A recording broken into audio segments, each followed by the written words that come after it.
afternoon students. Today in this video we will learn about the total internal reflection in a prism. Okay, this is our second part of chapter 4D.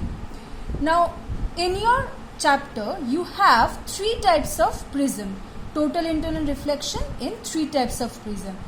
First one is 45 degree, 90 degree, 45 degree prism. That means the angle between the two refracting surfaces, this is one refracting surface, this is another refracting surface, angle between them is 90 degree and the remaining two angles are 45 degree. So we call this a right angle isosceles prism. Obviously because since these two angles are equal, these two sides equal, so that's why we are calling it right angle isosceles prism.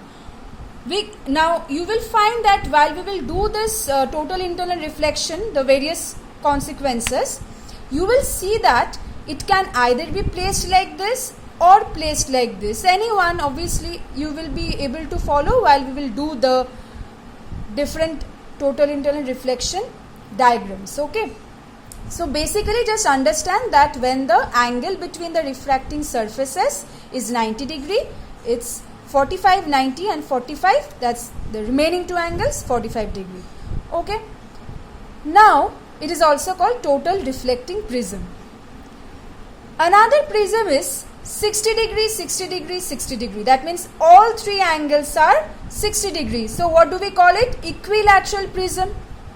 Why? The reason you can very well guess from here, because all the angles are 60 degree. Now I hope you remember when we are considering the triangular sections, the cross sections of the prisms, this is which section? The principal section. Do you remember the principal section containing the angle of prism? Okay. Now again we have 30 degree, 60 degree, 90 degree prism. What is that? See, the angle between, it's 90 degree, the angle between the refracting surfaces, but in this case it's a right angled prism, but in this case the remaining two angles are 30 and 60. So basically right angle isosceles prism is a special case of right angle prism, because in this case the remaining two angles are equal. Okay, so this was all about the different types of prisms which you will do in this portion. Now one important thing is you will find a list of critical angles given in your book. You don't have to memorize all of them, but just keep in mind this one. Critical angle for glass is 42 degrees. So if I use a glass prism, what will be the critical angle for it? It's nearly 42 degrees. It's very important. You will know the reason why. Let's start with right angle isosceles prism. That means 90 degree is the angle between the two refracting surfaces. The remaining two angles 45 degree, 45 degree. Now we consider the incident ray, the light ray incident normally on this surface. Normally, that means I equal to 0. Along the normal, if it is incident, I equal to 0. Now if I equal to 0, R equal to 0, that means no deviation. I hope you remember when the ray of light is incident normally on the surface of separation of two medium, this one is air and this one is glass. So the surface of separation of the two medium, it's incident normally, it will pass undeviated, no deviation. So it will just pass undeviated. And where will it strike? On the other surface of the prism it will strike now. Now see, when it strikes here, just see the angle of incidence it's making. The angle of incidence, how will we find how are we knowing that it's 45 degree? Just forget about this portion now. If this is 90 degree, this is 45 degree, then this has to be 45 degree, obviously. Again now come to this portion. This is 90 degree because this is the normal at the point of incidence. This is 90, this is 45, this will also be 45. That means 45 degree is the angle of incidence at this face of the prism. Now see, 45 degree is greater than 42 degree obviously. That means the angle of incidence is greater than critical angle. Now what have we learnt? When angle of incidence is greater than the critical angle, light will be following total internal reflection. So just following the law of reflection, 45 degrees angle of incidence here, so angle of reflection 45 degree, so it will pass like this. Now why is this 90 degree? Because if this is 45, this is 45, obviously, because this is 90 again, it's a normal. This 45, this 45, it's already given the angles of prism, so that means this is 90. That means the light ray, when it is traveling out, when it is emerging out of the prism, it is actually incident on this phase of the prism, it is incident normally. So it will pass without deviation. The emergent ray will pass out without deviation. It won't bend like this or this. Okay? So the first one done. Now the second one. Deviating the light ray through 180 degree. Let's see how. We are just placing the 90, 45, 45 prism like this. It's nothing but the light ray was incident normally on this face in this same prism, okay? When it is incident like this, it's nothing but when the light ray is incident through this face of the prism. We have just shown this. We are just placing the prism like this for the convenience. Now the light ray is again incident normally. Now what have we learned? Normal incidence, that means it will pass undeviated. It will strike this face of the prism. This is a normal at the point of incidence. Now see what is the angle. If this is 90 degree, this is 45 degree. It's already given angle of prism, so this makes this 45 degree. Now if this is 45, the whole this part is 90. Normal at the point of incidence, so 90 degree. That means this is also 45. That means the angle of incidence is again greater than the critical angle. What will it follow? Total internal reflection. So again making the reflection, the angle of reflection equal to 45 degree, total internal reflection, and it will follow and again strike this surface. Again see the same. See, when it's striking this surface, forget about this angles. We don't know what is the angle now. Let's find out what the angle will be. Okay. If this is 45, this is 90 already given. That means this is also 45.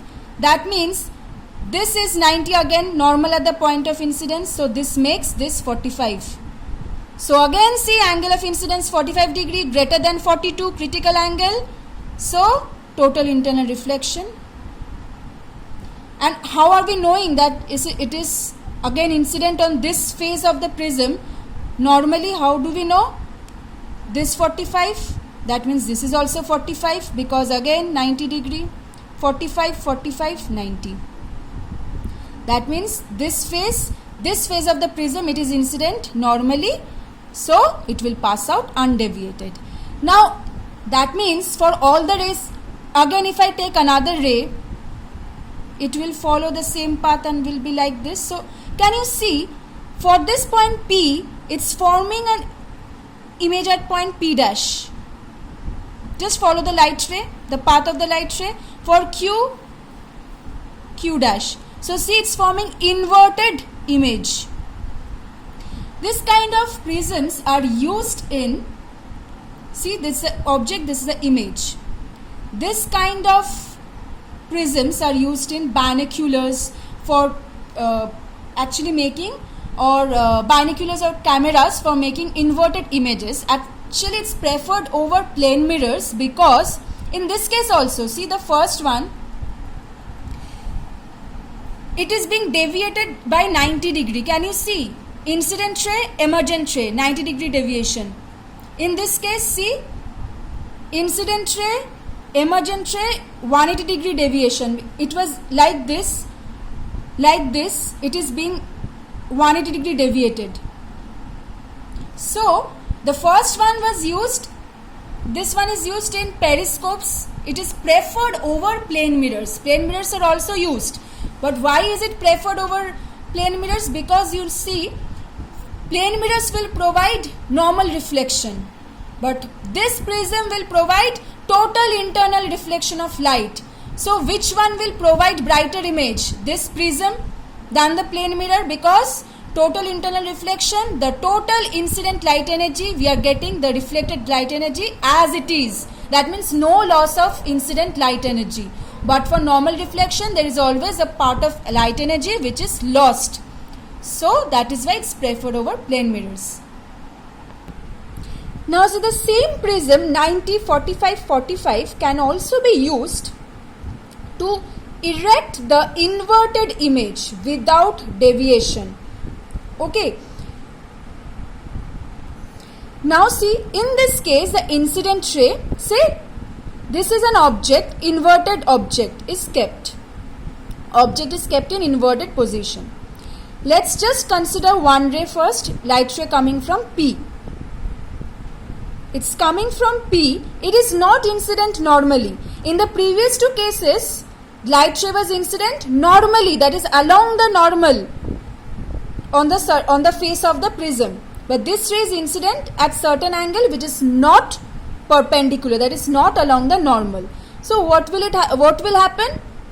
Since it is passing, light ray is passing from air to glass, that means from rarer to denser, it will bend, light will bend towards the normal. This is the normal at the point of incidence, light ray will bend towards the normal and it will fall on this face. We don't know this angle. We will find out, okay? See, this is 45, this is 90 normal, so that means this is 45. Now if this is 45, this is again, the total is 90 degree, normal at the point of incidence, so that makes this 45 degree. Again, can you see the angle of incidence, that is the incident ray making with the normal is 45 degree, greater than 42 degree. 42 degree is the critical angle, so total internal reflection. Total internal reflection, it will strike this face again. Now see again. So now it's traveling from glass to air, that means from denser to rarer medium, so it will just bend away from the normal. So we are getting for P, just follow the light ray path, P dash. For Q, if I just follow the same thing, Q dash. So that means, see, this was an inverted object, so we are actually erecting the object. We are getting the erect image of the object. Now let's come to equilateral prism. What was that? All three angles equal 60 degree. Now take an incident ray which is incident normally on the face of the prism. Normally incident, that means again it will pass undeviated, strike this face. Now forget about this, this is 90 degree, this is 60, that means this will be 30. So if this is 30 again, what is this? Normal at the point of incidence. So total 90 degree, this is 30, that means this is 60 degree. 60 degree greater than 42 degree, that means the angle of incidence is greater than the critical angle. So total internal reflection of light. Total internal reflection, so that's why angle of incidence, angle of reflection equal. Now the light ray following total internal reflection will strike this surface.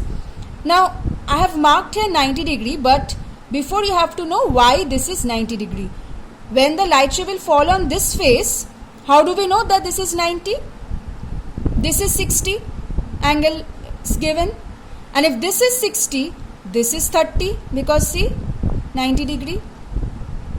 If this 30, this 60, this makes this 90. That means, see, again the incident ray has fallen normally along the normal. This is the normal, and along this the incident ray has fallen, so it will pass undeviated. The emergent ray will pass just straight out of the prism. Now let's come to right angle prism. That means 90, 30, 60. So first case, we consider a light ray which is incident normally through the base of the prism. BC, base of the prism. Okay, it's incident normally. So again the same thing, normally incident, that means pass undeviated, strike this face. Now this is 90, normal 60, that means this will be 30 degree. This is 30, that means 60 degree, because total 90. 60 degree greater than 42 degree, that means total internal reflection will happen. Strike this surface. Now what is the angle of incidence? This is the normal again at the point of incidence.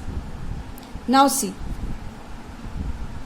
this is 60, because 90, 30, that means this is 60. Just see this, actually these details are not given in the book, the diagram. This angle is made by extending this side. If you consider this triangle, consider this triangle, okay? I have extended the side of this triangle. Can I just try to imagine the side? This is the exterior angle formed. Exterior angle, this angle is equal to sum of these two angles. So this angle will be 90 plus 30, 120. So if this is 120 and this is 30, why is this 30? This one is 90. This is already 60 because total internal reflection. So if this is 60, this is 60, this is 30, this is 120. That means this one is 30. 30 degree. 30 degree is less than 42 degree, right? That means no total internal reflection here. In this case, it will just straight away pass out of the prism. How? Following the normal condition that when light ray travels from denser to rarer medium, it bends away from the normal emergent ray. Now, if light ray is incident on this surface AB normally, then light ray is incident normally on AB surface of the AB face of the prism, same prism. Passing undeviated as it is incident normally, falls on this face. Now 90, 30, so that makes this 60. If this is 60, this is 30 because total 90. 30 degree less than 42 degree. So no total internal reflection will take place, and even it is less than 42 degree. So less than critical angle. So normal diffraction, that means denser to rarer, bend away from the normal. This is the emergent ray. Now consider this one. This incident light energy is incident now on AC. First we have considered BC, the base of the prism, it was incident normally. Then AB. Now let's consider AC, the hypotenuse. It is incident normally. So it will pass undeviated and will strike this face. Now this is 90, this is 30, that makes this 60. This is 60, this is 30, total 90. 30 degree less than critical angle, so normal refraction, that means denser to rarer, bend away from the normal. See, in this case and this case, these are the two cases of non-occurrence of total internal reflection of light. But in this case, we have an exception. Let's see the exception.